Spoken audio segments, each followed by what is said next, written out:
आप देख रहे हैं इंडार्क राजकुमार के साथ। इंडार्क की आज की कहानी में आगे बढ़ने से पहले अगर आपने हमारा चैनल अभी तक सब्सक्राइब नहीं किया है तो कर लें और साथ ही बेल आइकन को भी जरूर दबाएं। दोस्तों, अगर आपके पास भी ऐसी ही कोई कहानियां हैं तो हमारे साथ जरूर शेयर करें। हमारे इंस्टाग्राम आईडी पर इंस्टाग्राम आईडी है network_33, जिसका लिंक नीचे डिस्क्रिप्शन बॉक्स में दिया गया है। ऐसी ही और वीडियोस के लिए देखें network33। तो चलिए बढ़ते हैं आज की कहानी की ओर। उस रात जब मैं बाइक लेकर निकला तो सोचा नहीं था कि आज रात की राइड खतरे से भरी होगी। मैंने जैसे ही नेशनल हाईवे को हिट किया तो मेरी बाइक की रफ्तार 50 से ऊपर की थी। नेशनल हाईवे पर ये स्पीड कुछ ज्यादा नहीं थी, मगर सेफ्टी भी बहुत जरूरी थी। रात का वक्त होने के कारण पूरा नेशनल हाईवे ही मानो मेरे नाम ही हो गया था। मानो NH ना हो, जैसे मेरे बाप की जागीर हो और मैं इकलौता उनका वारिश। मैं अपनी स्पीड में आगे ही बढ़े जा रहा था कि मुझे किसी की चीख सुनाई दी।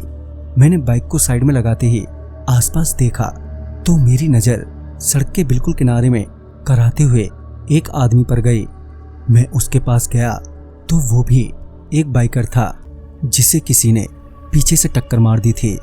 तभी मैंने उसकी मदद की और कुछ देर तक उसी के साथ रहा और मदद के लिए बीच बीच में आ रही गाड़ियों से मदद भी मांगी, मगर पता नहीं क्यों कोई गाड़ी रोक ही नहीं रहा था।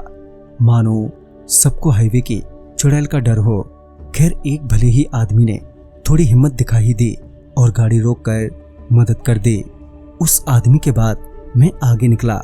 हवाओं से बातें करते हुए मैं हवाओं से बात कर ही रहा था कि एक बस ने मुझे ओवरटेक करते हुए मेरे से आगे निकल गई। मुझे ये बर्दाश्त नहीं हुआ।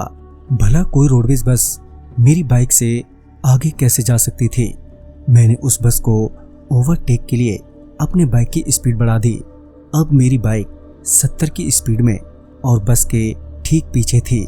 मैं बस को चेस करता हुआ मानो वो मेरी हीरोइन ले जा रहा हो। मैं 70 की स्पीड में भी उस बस को पीछे नहीं छोड़ पा रहा था।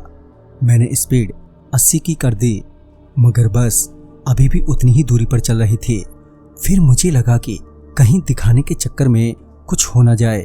ये सोचकर मैंने अपनी स्पीड थोड़ी कम कर दी और तभी मैंने देखा कि वो बस जोर से हिलने लगी और उसमें बैठे यात्री एकदम से चिल्लाने लगे। वो बस देखते ही देखते पीछे से हवा में उड़ गई। मैं ये देखकर हैरान हो गया और कुछ ही देर में वो नीचे दम से आकर गिरी, जिससे बस के सारे शीशे टूटकर नीचे सड़क पर आकर गिरे। लोग अभी भी चीखे ही जा रहे थे, मगर बस रुक ही नहीं रही थी। लेकिन मैंने अब तक अपनी बाइक की स्पीड बहुत ही कम कर ली थी। बस फिर तेजी से बढ़ी और आगे जाकर ड्रैग करते हुए पूरी घूम गई और अब वो बस मेरी ओर मुड़ गई। मुझे लगा कि अब बस रुक जाएगी, मगर वो बस फिर भी नहीं रुकी और मेरी ओर आने लगी। ये देखकर मैं तुरंत ही बाइक से दूर हट गया और वो बस मेरे बाइक को उड़ाते हुए वहां से कुछ आगे गई और तभी बहुत तेज बवंडर आ गया। मैं वहीं साइड में एक बड़े से पत्थर के पास छिप गया।